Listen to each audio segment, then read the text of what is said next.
Some men leave their legacy in a will. Charles left his in a locked toolbox in a garage his son hadn't opened in 12 years. He took the night janitor job just to be near him, to watch from the shadows as his estranged son built an empire. But when that son stepped onto a stage and unveiled the revolutionary invention that just raised $30 million, Charles recognized every bolt, every groove, every stolen piece of a patent he'd filed and abandoned in 1988. Charles took a janitor job at his son's company after 12 years of silence. Tonight, he's watching his son unveil the invention Charles patented and abandoned when he couldn't afford the renewal. Can a father forgive his own child for that? And if he can't, what happens next? Charles Mason was the kind of man who built things with his hands and never expected the world to hand him anything. In 1985, he was a master machinist at a hydraulics plant in Akron, Ohio. The guy they called when the blueprints didn't match the metal and someone had to figure out why. His son Stephen was 6 years old, trailing after him in the garage, handing him wrenches and asking questions about torque and flow rates that no first grader should understand. They were inseparable. Charles would sketch mechanisms on napkins at the kitchen table while Stephen watched, and he'd say, "You see this, buddy? This is how you move a world that doesn't want to move." By 1988, Charles had designed something that actually mattered, a fluid coupling mechanism that reduced energy loss in industrial pump systems by nearly 40%. He filed the patent himself, hand-drawn diagrams and all, and believed it was his ticket out. But the manufacturing contracts never came. The patent maintenance fees came due in year 4, year 8, year 12, and by the mid-90s Charles was a single father working double shifts, and $3,000 to the patent office might as well have been a trip to the moon. The patent lapsed. The invention became public domain, and Charles put the paperwork in a box and never spoke of it again. What broke the family wasn't money. It was what the lost dream did to Charles. He became quiet, then bitter, then absent. Stephen, now a teenager, watched the man who taught him how gears mesh and how pressure always finds the weakest point simply check out. They fought about everything, grades, chores, the future. When Stephen left for college in 2003, he didn't look back. 12 years of silence followed. And yet here is the thing about a father's love. It doesn't know how to expire, even when everything else does. Charles learned through a mutual acquaintance that Stephen had founded a hardware startup, Momentum Fluidics, in a glass building downtown, a startup doing cutting-edge industrial components. He also learned that Stephen had just closed $20 million in Series B funding. Charles didn't reach out. He couldn't. Too much time, too many unspoken words, too much shame about what he hadn't accomplished. Instead, he walked into the building one evening and asked the building manager if they needed a night janitor. They did. So for the past 7 months, Charles has been emptying trash cans and mopping floors in the building his son built, wearing a gray coverall with a name patch that says Chuck. He keeps his head down. He listens to conversations in the hallways, collects bits of Stephen's life from the edges, and tells himself that this is enough. Just being near the boy, even if the boy doesn't know it. But tonight is different. Tonight the entire company is gathered in the central auditorium for an all-hands meeting, and the buzz is that Stephen is about to unveil the product that just landed them an additional $30 million in funding. Charles is supposed to be cleaning the third-floor break room. Instead, he's standing at the back of the darkened auditorium, push broom in hand, as his son steps onto a brightly lit stage. And what happens next will force a father to decide whether the greatest invention he ever made was a coupling mechanism or a second chance. Stephen clicked the remote, and the screen behind him lit up with a technical schematic so familiar it hit Charles like a physical blow. The coupling mechanism, the spiral groove channels, the pressure equalization bypass manifold he'd sketched on graph paper 35 years ago at a kitchen table, while a 6-year-old Stephen colored beside him. The logo on the slide read, Momentum Coupler, patented Momentum Fluidics technology. Charles felt his knees weaken. His grip on the broom handle was the only thing keeping him upright. The presentation rolled forward. Stephen was polished, magnetic, effortlessly confident as he walked investors through the technical specs. 42% reduction in parasitic energy loss. Lifetime sealed bearing assembly. Patented harmonic dampening geometry. Every single word was lifted directly from Charles's 1988 patent application, the one he'd written in longhand, the one he'd abandoned when the renewal fee became an impossible $3,000 he simply didn't have. the one he'd never shown anyone except the patent office and a little boy who used to ask him how things worked. Charles tried to breathe normally, tried to be invisible the way he'd been for 7 months. But his chest was collapsing inward, a slow crush of pride and betrayal and something else he couldn't name. The investors applauded. The room stood. Somebody clapped Stephen on the back and said, "You just changed the industry, man." And Charles stood there in his grey coverall, pushing a broom that suddenly weighed 900 pounds, and realized his son had built a $30 million empire on a foundation Charles had laid and forgotten. He slipped out before anyone noticed him.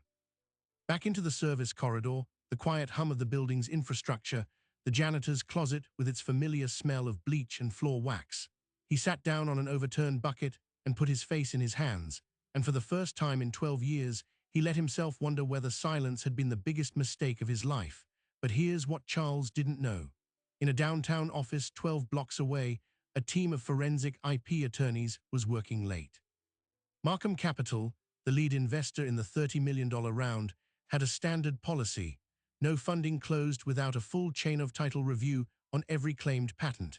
They'd been digging through the Patent Office database for 3 weeks, and they'd found something. The original 1988 filing by one Charles R. Mason of Akron, Ohio, matched the Momentum coupler's core claims almost exactly. The patent was long abandoned, which meant the technology was technically public domain, but the optics were catastrophic. The startup's founder, Stephen Mason, had named his company after an invention that was identifiably, demonstrably his own father's design. The attorneys traced Charles Mason's last known address, then his employment records, and what they found made every single person in that room go completely silent. Charles Mason was currently employed as a night janitor in the same building where his son was presenting the stolen invention to the board. The lead attorney closed the file and said 4 words that would detonate the entire situation. "We have to disclose." The next morning, Charles was emptying recycling bins on the executive floor when 2 men in suits stepped off the elevator and walked directly toward him. Stephen Mason was behind them, his face a mask of confusion and something that looked terrifyingly close to fear. The older of the 2 suits stopped in front of Charles and looked at the name patch on his coverall, Chuck. Then he looked at his notepad. "Charles Mason, I'm Daniel Ross, Markham Capital Legal. I think we need to have a conversation." Stephen's eyes widened. He stared at the janitor as if seeing him for the first time, and in a way he was. The old man in the grey coverall, the one he'd passed in the hallways 100 times without a second glance, was his father. The father who'd taught him about torque and flow. The father he'd last spoken to on the day he slammed the door and drove away to college and never looked back. Daniel Ross opened a manila folder and held up a printed patent diagram. "Mr. Mason, did you file this invention in 1988? The question hung in the air like a lifted weight about to drop. Charles looked at the diagram, then at his son, then at the broom still in his hand. He had exactly 1 beat to decide what kind of man he was going to be. Charles looked at the patent diagram, then at his son. The broom handle was slick in his grip. He could see the sweat beading above Stephen's collar. He could see the way Daniel Ross's assistant was already typing into her phone. He could feel the weight of 35 years pressing down on the single word he was about to speak. "Yes," Charles said, "I filed that. 1988. He paused and added, "I didn't think anyone had seen it." Stephen's face went through 3 distinct phases in about 4 seconds. Confusion, as if the words had come out in a foreign language. Then recognition, the sharp intake of breath of a man who suddenly understands that the elderly janitor he's passed for months is the father he has not spoken to since he was 18. Then pure, undiluted terror. Daniel Ross closed the folder with a quiet snap. "Mr. Mason," he said, looking at Stephen, "this is a problem. Our due diligence team has identified at least 7 core claims in Momentum Fluidics' proprietary coupler that are directly derivative of a prior art filing made by your father. The patent is abandoned, which means the technology is technically free to use, but the appearance of willful misappropriation is something our investors will not tolerate." He gestured toward Charles.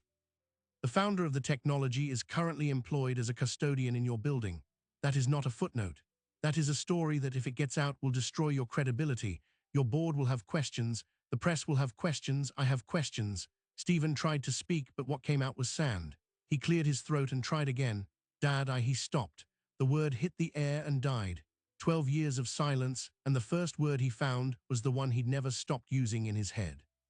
Charles didn't lower the broom. He kept it across his body like a barrier. "You found the box," he said. It wasn't a question. The tone was flat, the voice of a man who had spent 7 months listening to his son talk to everyone but him. Stephen blinked. "What box?" "The grey box in my garage. The one with the old patent documents, my design notebooks, the prototype sketches. It was gone when I packed up the house. I thought I'd lost it during the move. I didn't lose it, did I?" Stephen said nothing. The nothing was enormous. Daniel Ross looked from one man to the other with the cold, interested expression of someone who had just watched a family secret crawl out from under a floorboard. "I'll need a statement from you," he said to Charles, "and I'll need to understand whether Mr. Mason knew the origin of the design when he filed his own patents. Because if he knowingly omitted prior art that he was personally aware of, that is not a civil matter. That is patent fraud. The USPTO frowns on that." Frowning is an understatement. The assistant's phone buzzed. She glanced at it, then at Ross. "The board wants a call in 30 minutes. Charles lowered the broom. He leaned it against the wall with a care that suggested he wasn't entirely sure his legs would hold him. He looked at Stephen, and in that look was every single thing he'd never said. The apology he'd never offered for shutting down after his wife left. The pride he'd never expressed when Stephen got his engineering degree. The regret he'd carried for 12 years, polishing it like a stone in his pocket until it was smooth and heavy and smooth again. "You stood up there," Charles said, his voice quiet enough that only Stephen could hear.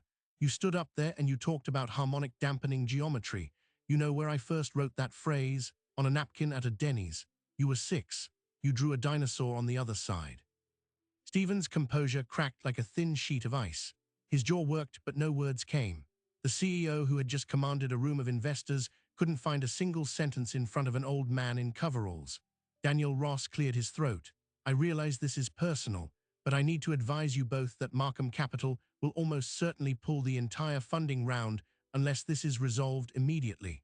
We're not trying to be punitive, but the liability is simply too high. So whatever conversation needs to happen between the two of you, I would strongly recommend it happens now, before the board call." The two lawyers stepped back toward the elevator, giving them space but not leaving. The hallway fell into the particular quiet of a building after hours, the hum of HVAC, the occasional click of a cooling elevator cable. "I did find the box," Stephen said finally. His voice was stripped of the presentation polish, just a man confessing in a hallway. "I came back the year after I left.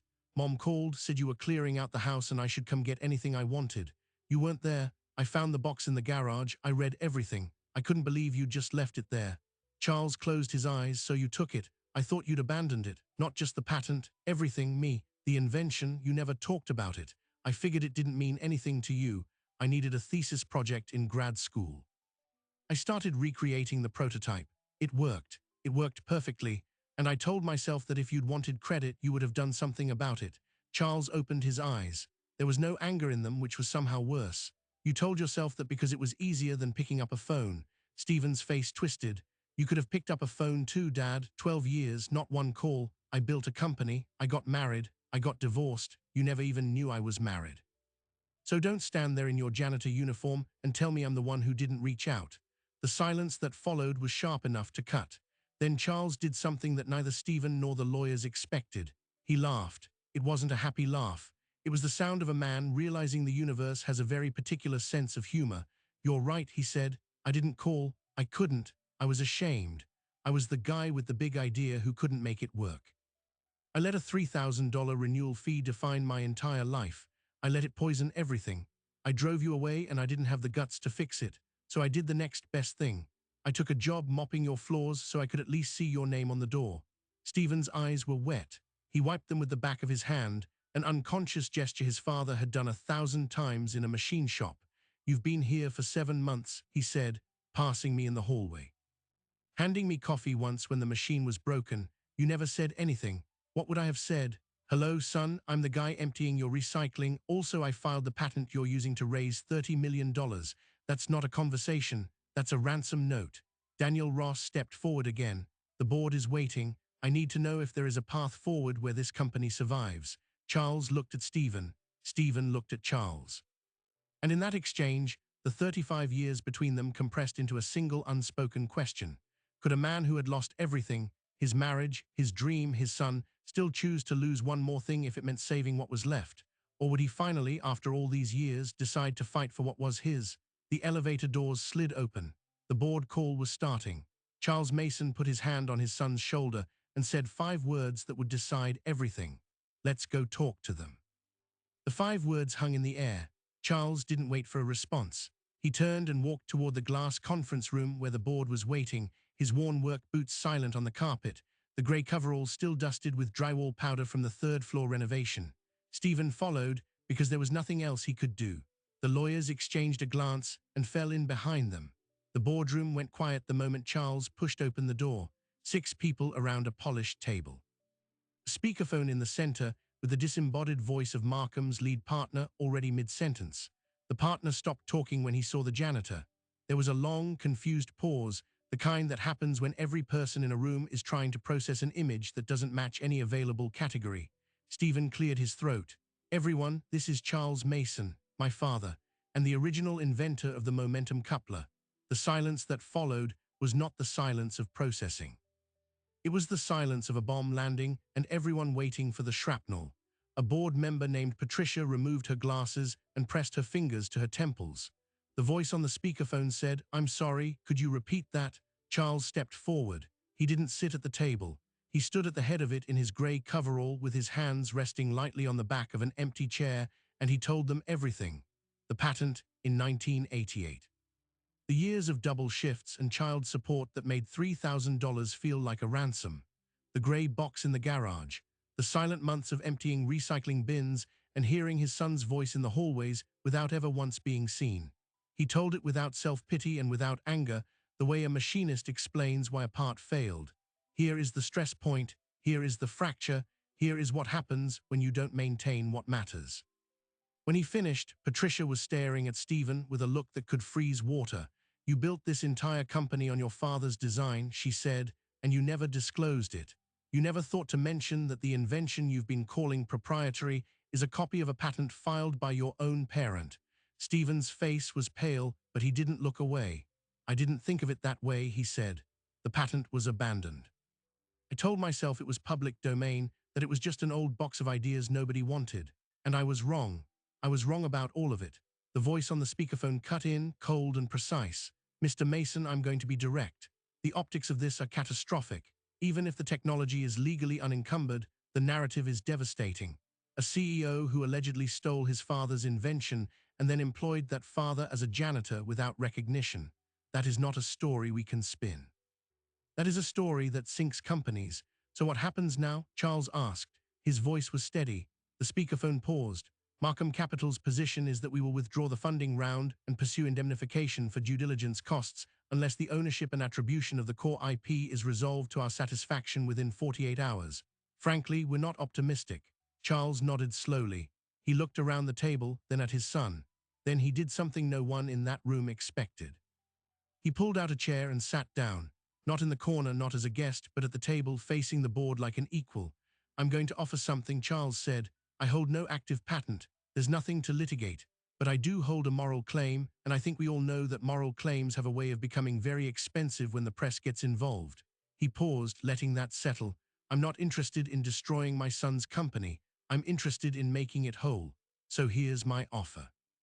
Stephen acknowledges me publicly as the originator of the technology. He brings me on as a consultant, with a title, with a salary, with a seat at the table when decisions about my work are being made. We build this together, father and son, and we tell the story honestly. Or I walk out of this building tonight, and I call every journalist I can find, and the funding goes away, and the company goes with it. Those are the options." Stephen stared at his father. For a long moment, he didn't speak. The board watched. The speakerphone was silent. And then Stephen did something he hadn't done since he was 6 years old in a garage in Akron. He asked his father a real question. "Why would you want to build this with me after what I did?" Charles leaned forward.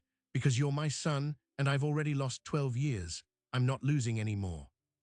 You made a terrible choice, but you also made something that works, something that changes things, something I never had the resources to finish.